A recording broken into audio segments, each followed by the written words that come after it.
Hong Kong immigrants going to Australia isn't just a matter of race or class. It's more of a personal problem. Well, it is. It's making it uncomfortable for people like us because we have already assimilated and integrated. Now, these type of, I suppose, incidents of the new arrivals that we've discussed, they are throwing the clock back to the days when it's making us a little bit separate from the rest. But what if you're just an ordinary immigrant or a student from Hong Kong? The lack of money might not save you from discrimination. In 1979, on a Canadian TV station, CTV, narrator Helen Hutchison, on a program called W5, launched this anti-Chinese sentiment. Here's a scenario that would make a great many people in this country angry and resentful. Suppose your son or daughter wanted to be an engineer, a doctor, or a pharmacist. He had high marks, you could pay the tuition, but he still couldn't get into university because a foreign student was taking his place. Well, that's exactly what's happening in this country. The angry part was how W5 actually invited the Canadian public to be angry and resentful towards us. Chinese students. I remember that we were portrayed in the program as students who are foreigners and who take up places in professional schools and thereby denying the Canadian citizens of their place in school. This was not true. Jenny Lee was one of the student plaintiffs who challenged the W5 program and the TV station CTV. She was a student at the University of Toronto. Two things were not true, basically. One is that foreign students had no place in professional schools. It was out of the question. I was a foreign student. I did political science and economics where places are in abundance. There were absolutely no competition there.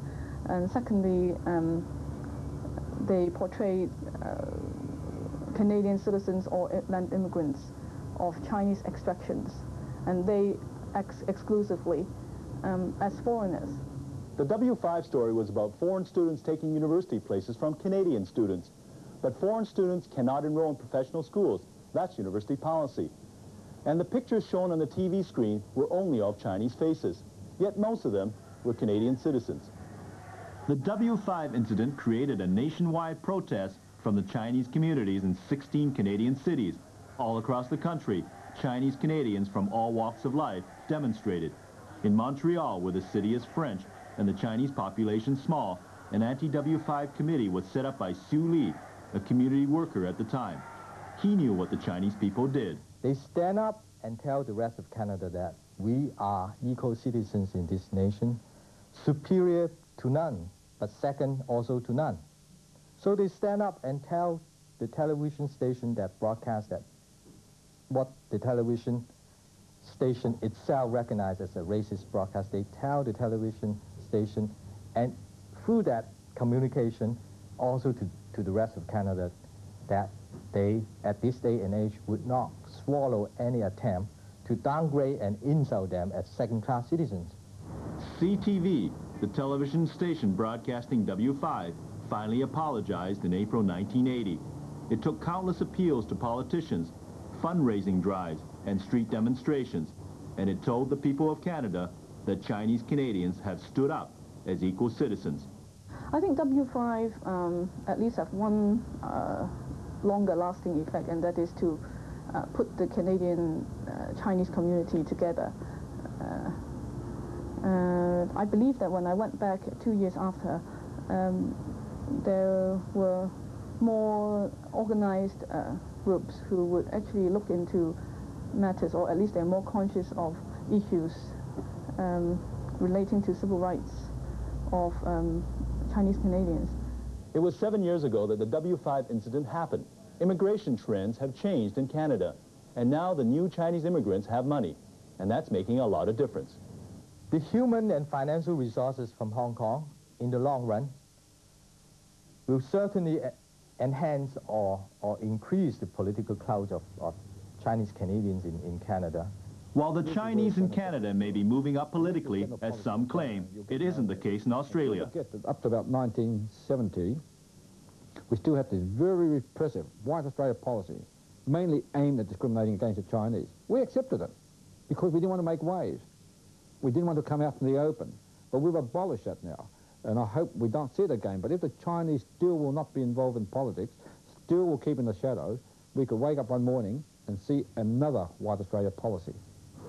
Politics might be the interests of some Chinese in the New World, but for Mok Yua, he and his wife just want to be with their family in Canada. We want to rejoin the other two sons in Canada. Maybe, to be fair to them, for another 15 years, my wife made the decision in the beginning. And that was because she was not rooted in Hong Kong. She was born in Malaysia. She had all her people in Malaysia. And in Hong Kong, it seems to her something that just doesn't belong. But Malaysia also isn't a place to belong for the Moks. Alberta, Canada is, and the cold weather doesn't bother him. Fortunately, I am retired. I don't have to go out if I don't want to. So if it is cold, I just stay back home. Or on the other hand, I can always, during the colder months, go to warmer districts such as Vancouver. Mr. Mok is 61 years old now. He doesn't intend to work in Canada. He might help out in a restaurant if his sons decide to operate one again. But mostly, all he wants to do is to take up Chinese writing and be with his sons and their families. And maybe, for some, that's what immigration is really all about. And get ready for great music in Mile 7 Friday Solid Gold.